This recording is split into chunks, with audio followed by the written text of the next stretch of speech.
Birds flying high, you know how I feel. Sun in the sky, you know how I feel. Reeds drifting on by, you know how I feel. It's a new dawn, it's a new day, it's a new life for me, and I'm feeling good.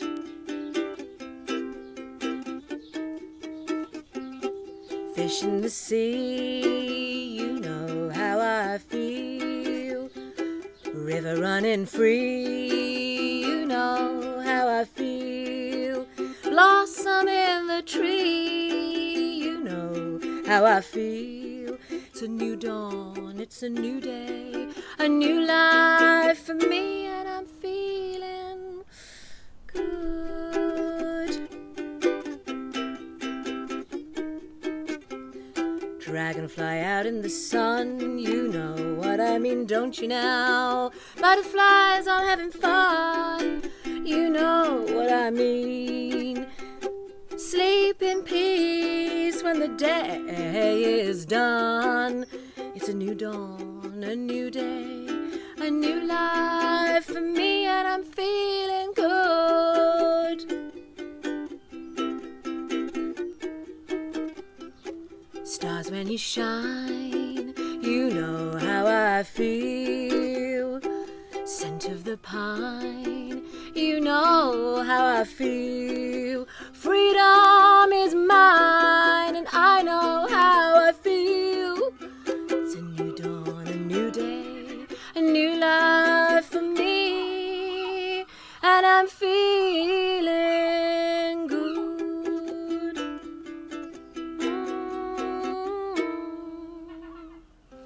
Hello again. Welcome back to The Secret Garden, the Salon de la Vie, coming to you from this hopefully fairly shady bit of the garden, because bloody hell it's hot, isn't it? I am drinking today, what I'm using as a base, one of my favourite mixes for cocktails, which is coconut milk, and a bit like me, it can go with basically any spirit, so it's a bit of a fab thing. And I know rehydrating is technically cheating, but I'm afraid it's just too warm for the likes of me, so that's what I'm on today. Put in the tipple of your choice and enjoy it at home. I'm really excited to talk to you today about a woman who absolutely bought it in terms of her performance. She brings it in her activism. She was an amazing inspiration, I think, ongoingly for all of us. I'm talking, of course, and I'm drinking the health and the legacy of Nina Simone. Fantastic. So one of the things I'm interested in with her, there's a really amazing documentary which I think tells you, I mean, you've probably seen it, it's a must watch, you know, what happened to Miss Simone. And it tells you a lot about her personal problems with her relationship. It goes into a lot of detail about all the things, all the huge obstacles she overcame, and the pushback she had from both her personal relationship with the man in her life and from the industry. But I want to focus more on her work than her personal relationship, because I'm really interested in how what she personifies for me is someone who could see that culture was used to oppress, and so she sets about redefining culture on her own terms. And I think that is amazing. She actually, in fact, she said, one of the things that she said that I love best is she said, I think women play a major part in opening the doors for better understanding around the world. Which is just, I mean, if someone who says that, that's kind of my hero in a nutshell. So what I'm going to do now is I'm going to introduce you to, I'm going to let Kudzi sort of set the tone by reading you an extract from The God of Small Things. Kudzi, my wonderful special guest, as you know, in this season. And then she and I are going to have a chat about Nina. So you'll watch those two things now. See you in a minute. Papachi's moth. When he died, Grandpa Papachi left trunks full of expensive suits and a chocolate tin full of cufflinks that his son, Chaco, distributed among the taxi drivers in Kottayam. They were separated and made into rings and pendants for unmarried daughters' dowries. When the twins asked what the cufflinks were for, to link cuffs together, their mother Amu told them. They were thrilled by this morsel of logic in what had so far seemed an illogical language. Cuff and link equals cufflink. This to them rivaled the precision and logic of mathematics. Cufflinks gave them an inordinate, if exaggerated, satisfaction and a real affection for the English language. Amu said that Papachi was an incurable British CCP, which was short for Chi Chi Poach, and in Hindi meant shit wiper. Uncle Chaco said that the correct word for people like Papachi was Anglophile. He made Rahel and Esther look up Anglophile in the Reader's Digest Great Encyclopedic Dictionary. It said, person well disposed to the English. Then Esther and Rahel had to look up disposed. It said, 1. Placed suitably in particular order. 2. Bring mind into certain state. 3. Do what one will with, get off one's hands, stow away, demolish, finish, settle, consume food, kill, sell. Chaco said that in Papachi's case it meant 2. Bring mind into certain state. Which, Chaco said, meant that Papachi's mind had been brought into a state which made him like the English. Chaco told the twins that he thought he hated to admit it. They were all Anglophiles. They were a family of Anglophiles, pointed in the wrong direction, trapped outside their own history, and unable to retrace their steps because their footprints had been swept away. He explained to them that history was like an old house at night, with all the lamps lit and ancestors whispering inside. To understand history, Chaco said, we have got to go inside and listen to what they're saying and look at the books and the pictures on the wall and smell the smells. But we can't go in, Chaco explained, because we've been locked out. And when we look in through the windows, all we see are shadows. And when we try and listen, all we hear is whispering.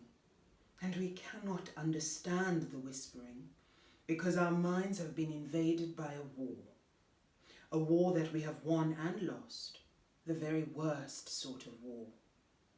A war that captures dreams and redreams them, a war that has made us adore our conquerors and despise ourselves.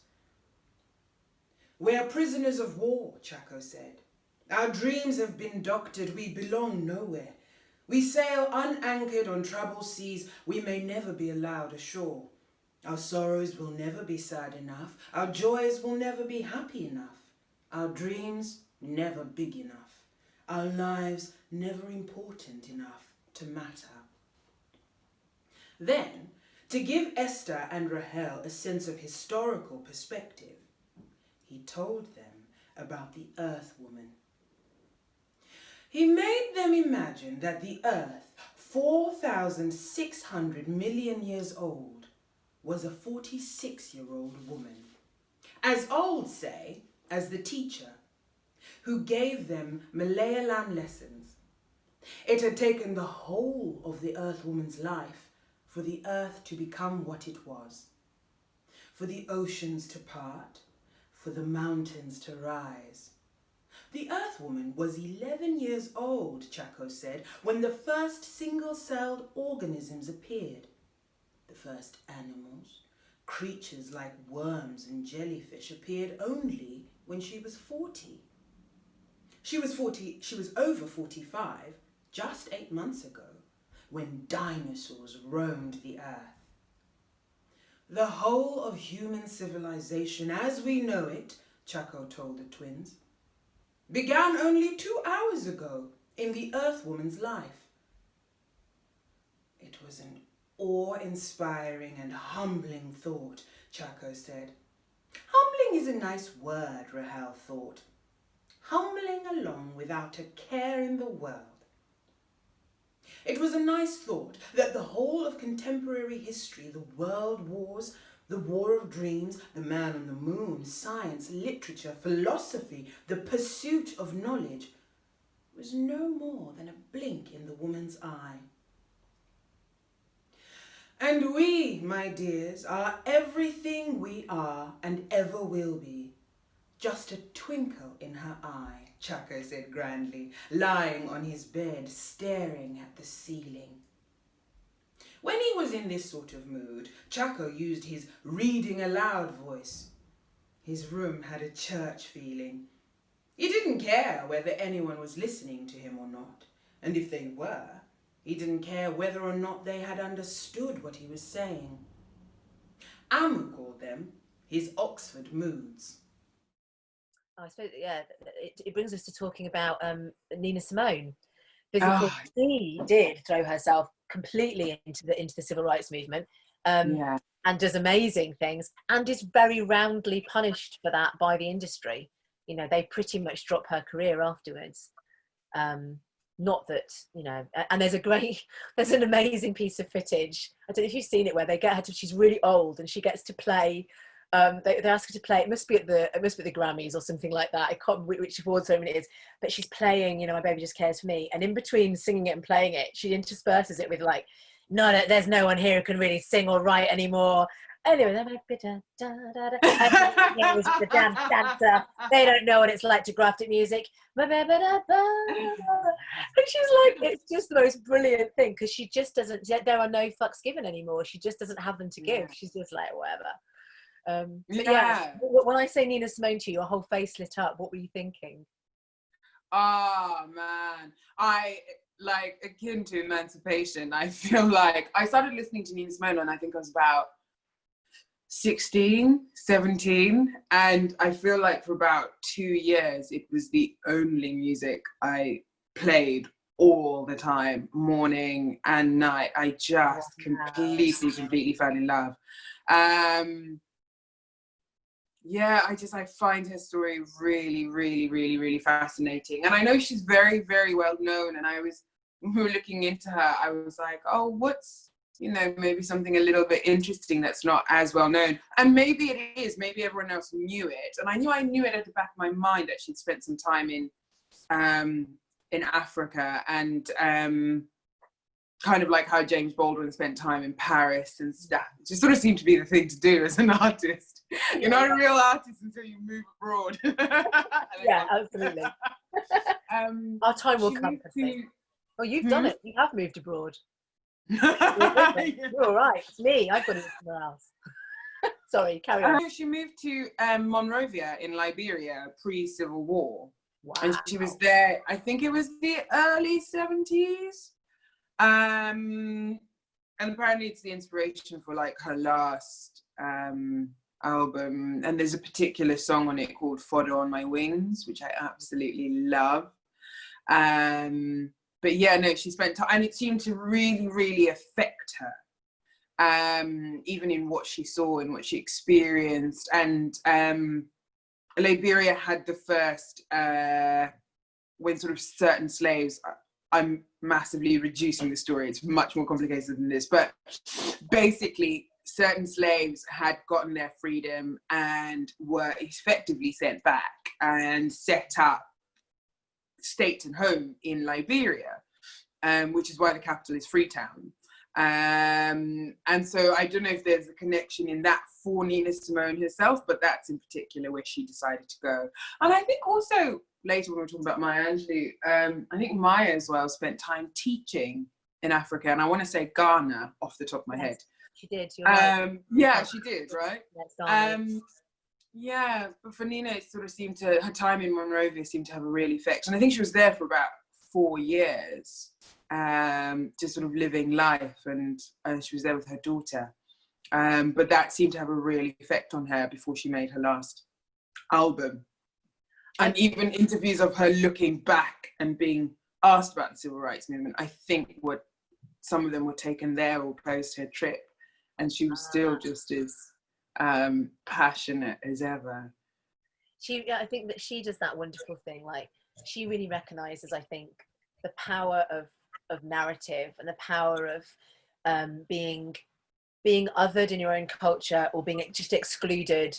And that thing, again, it goes back to that idea of the danger of the single story. If everything that you see that is beauty, or everything you see that is success, everything that you see that is capable of creating the stories you want to be in is basically, you know, white privilege and white opportunity or whatever.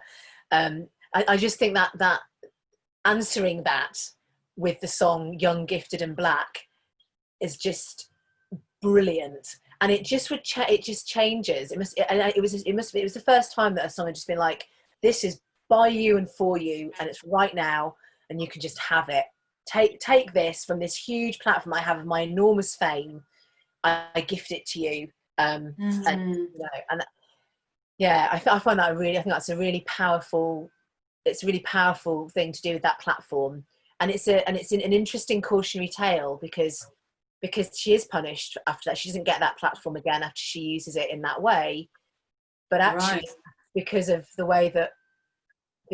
her phenomenal talent and later recognition, and other women doing the same thing that Alice Walker did for so many women, like holding her up again and saying, no, you forgot that she was this. Actually, we still have those amazing songs and those amazing messages. It's pretty awesome, isn't it? She's very cool. Yeah, I think I think Nina Simone is one of those people for me that, like, I think a lot of people are incredibly talented but have to work at their talent. So without the hard work, they're not. Whereas Nina Simone, who obviously worked really, really hard, just also seemed so innately gifted. And I think there's something about that is so undeniable that makes the person powerful, even if it's, you know, looking back at their career. But I think she was one of those people that actually very much had that. She was very. She did work hard, didn't she? I like the fact that her community support her. Like you said, they see her talent and her drive. She gets, like, quite a lot of her community pay to put her through school when she's growing up, and they pay for her to go to Juilliard and things like that. That's just all done description of her local community, because they know what she can do, and I find that really it's sort of realizing that, oh no, this one is really gifted, you know, like the gift is there, she's just got to hone it. She's incredible. I love it when she sings in French as well. I love it when she sings in any language, but she's phenomenal. And actually, I really, really love her version of Strange Fruit as well. Yes. It's really, really haunting. Really haunting. And I think the idea now of, I mean, writing something like covering Strange Fruit, or writing Mississippi Goddamn. I mean, again, it couldn't be more relevant now, could it? Those are the kind of songs that you recognise are like, well, this is really interesting, because these aren't just the shoulders of giants that we're standing on. These giants are running alongside us, still telling us the same thing. Look at how, you know, America's burning now. Like, this is exactly the same thing in exactly the same. No, it's something really interesting about the fact that some of these songs, written even though they were decades ago, are still completely relevant lyrically, as if they were written, you know, right now. And even if you tune into interviews with Nina Simone, it's extraordinary. The things she's saying then apply so accurately now, and you're going, oh God, people have moved forward, but in a lot of ways really have not. In a lot of really important ways have not moved forward at all. There's always... And people push back, you know, the establishment pushes back. Which is another reason, I suppose, why I like to just be clear that I think there's something about the fact that she makes those huge stands which make massive gains for people, and then the industry pushes back and don't give her the same platform again for a while. And I suppose I flag that only to say that's why women don't always, that's why it's hard. There isn't just this magic answer where we all just lean in. Like, if one or two women were just a bit braver, it'd all be fine. It's like, no, there's a massive industry up against you, making sure that you don't get to do it, or pushing back against you when you do. So I just think it's important to, whilst again, I don't want to do that thing we were saying happens to women where we only hear their tragic story, but I also don't want to say, if we never mention they did these brave things, and thank goodness, because it benefited all these people, but there were these repercussions for them. Then it's like we're not acknowledging there's an industry there that makes it difficult for women to stand up for themselves, or black people to stand up for themselves, or whatever. We're not acknowledging there's a system in place. We're just making out like, oh, individually, if you just leaned in, you'd all be fine. You're just not bothering to end your own oppression. It's not that other people are oppressing you structurally at all. Yeah. So she's it's true. Yeah, it's true. Yeah, it's sort of like, usually it always feels like after some form of advancement, there's always a backlash. Sort of like revolting against it. So if something moves forward and seems to be the norm, even if it's only for, I don't know, like a period of presidency or something like that, which in the grand scheme of history is only 4 to 8 years, for example, what comes after it is like the kind of revolt, as if those 4 to 8 years were the norm for all of time. I can't think of a modern American example of that. Like, I just can't imagine a really stark, literally last term to this term example of what you might be talking about. It's just, I mean, I'm sure you're right, but I just can't think of it. I'm just, that guy, this guy. An example either at all. Yeah, no. It's a leap, but I'm sure it's a leap. It's too subtle for me, Kudzi. the difference between presidents last and now is just too slim. I can't quite tell it. You know, all men in power look the same to me. I don't know.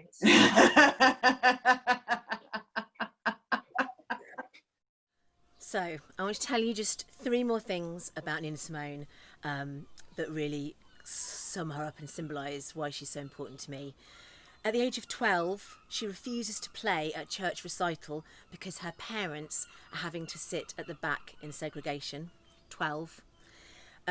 She wrote Young, Gifted and Black about her friend, a playwright and writer called Lorraine Hansberry, who died at only 34, but she was a great friend of Nina Simone's, and she was the first African-American woman to have a play on Broadway. And that's one of the examples of Nina Simone changing culture, keeping women in the room. I just think that's fantastic. And she also famously said, after she'd written Mississippi Goddamn and would perform it for people, she'd quite often start that song by saying, "The name of this tune is Mississippi Goddamn, and I mean every word of it." Now, if you do nothing else in your whole life with Nina Simone, although I'm sure you will and you must, go and listen to every word of Mississippi Goddamn, because it goes a long way, it covers a lot of ground, it pretty much encapsulates everything then and now, and it's a punch in the feels and in the brain. It's really good, and couldn't be more relevant. So that's my homework for you. But have another drink before you do, and let me move into a slightly different area of our programme tonight. I'm going to finish off with a poem and another song. And the poem is one, it's not about Nina particularly, but it's sort of about, I think it's about how we all experience pushback like Nina did when you stick your head above the parapet. And you've got to keep sticking your head over anyway, because there are other people who've got to get over that parapet as well, and we all owe it to each other.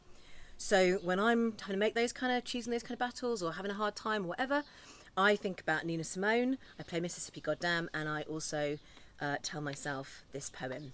This is a lovely poem called If People Disapprove of You by the wonderful Sophie Hannah, and it goes like this. If people disapprove of you, make being disapproved of your hobby. Make being disapproved of your aim. Devise new ways of scoring points in the being disapproved of game. Let them disapprove in their dozens. Let them disapprove in their hordes. You'll find that being disapproved of builds character, brings rewards. Just like any form of striving, don't be arrogant. Don't coast on your high disapproval rating. Try to be disapproved of the most. At this point, if it's useful, draw a pie chart or a graph, show it to someone who disapproves. When they disapprove, just laugh. Count the emotions you provoke: anger, suspicion, shock. 1 point for each of these, and 2 for every boat you rock. Feel yourself warming to your task. You do it bloody well. And at last you've found an area in which you can excel. Savour the thrill of risk without the fear of being caught. Whether they sulk or scream or pout, enjoy your newfound sport. Meanwhile, all those who disapprove while you're having fun won't even know your game exists. So tell yourself you've won.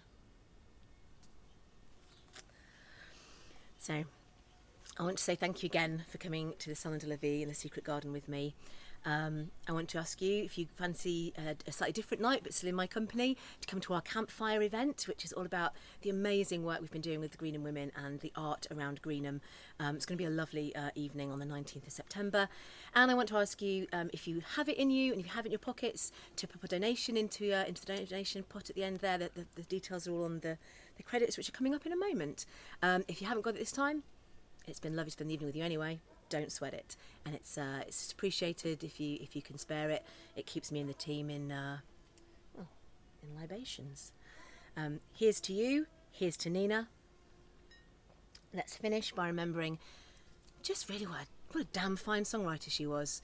To be able to create absolutely timeless pieces like this with such a light, deft touch, it's a really marvellous thing. Nina Simone, ladies and gentlemen. Good night.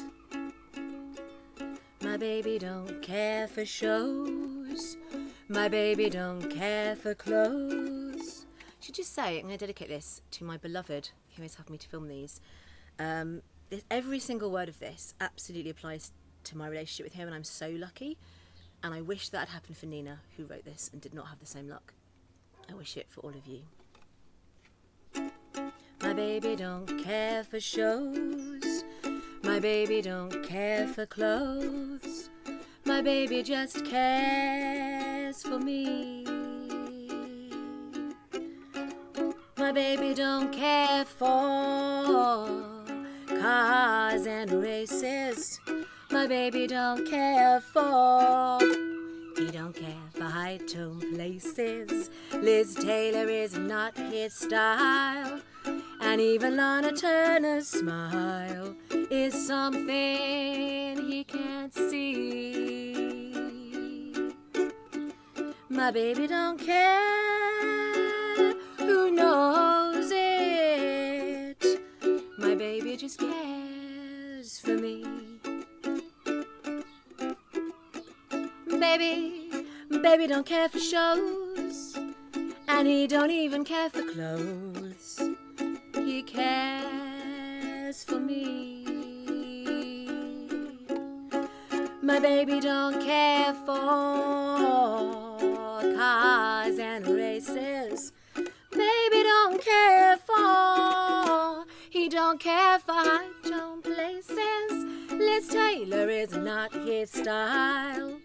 And even Lana Turner's smile is something he can't see. He just don't see it. I wonder what's wrong with baby. My baby just cares for. My baby just cares for. My baby just cares